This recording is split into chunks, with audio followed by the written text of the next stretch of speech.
Welcome to another episode of Pursuing Wisdom.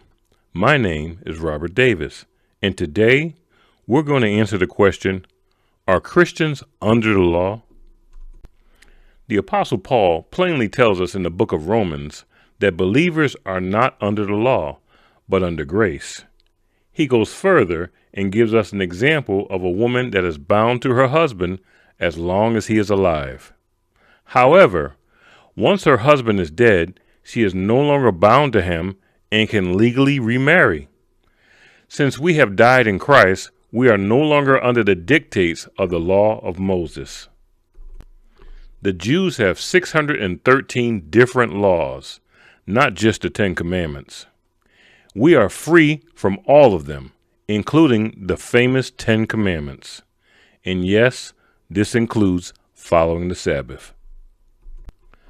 Does this mean we are free to do whatever we want? Of course not.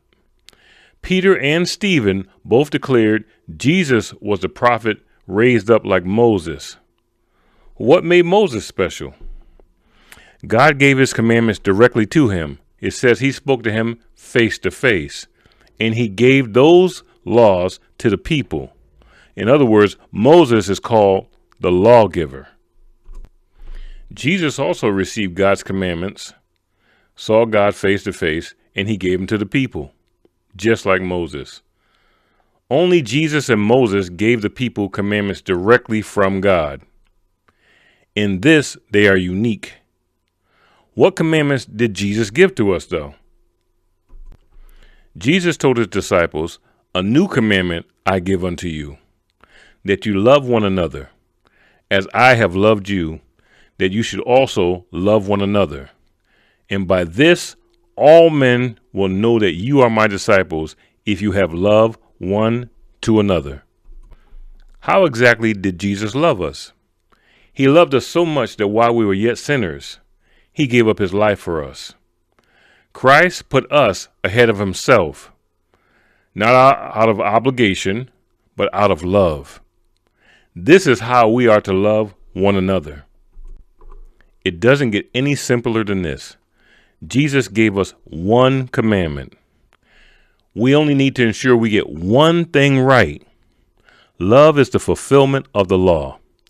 If we truly love the way Jesus commanded us to, then it's impossible to violate any other law. This is the perfect will of God. Sadly, many still get things twisted. We should hate sin, but love the sinner. Instead, we hate the sin and the sinner. Look at how Christians react to things like abortions, gay and transgender people. The protests and tempers get so out of hand that all you can see is hatred. Is that what it means to be a Christian? No, of course not. Jesus clearly said, "By this shall all people know that you are my disciples, if you love one another." So whenever you look at people that claim they are Christian, but their actions do not display love and compassion, know this: they are not disciples of Christ. They do not follow God. They're simply religious. The Apostle Paul puts it this way. He says, "These people have a form of godliness, but deny the power thereof." And he tells us to turn away from such people. So, to answer the question we started in this video, are Christians under the law? The answer is no. We're under grace, which means we follow the law of Christ. If there's any doubt ever in your mind on how to love someone, then I exhort you, please read 1 Corinthians chapter 13. If you follow this guide, then you will do well. Thank you for watching. And don't forget, like, share, and subscribe. Be blessed.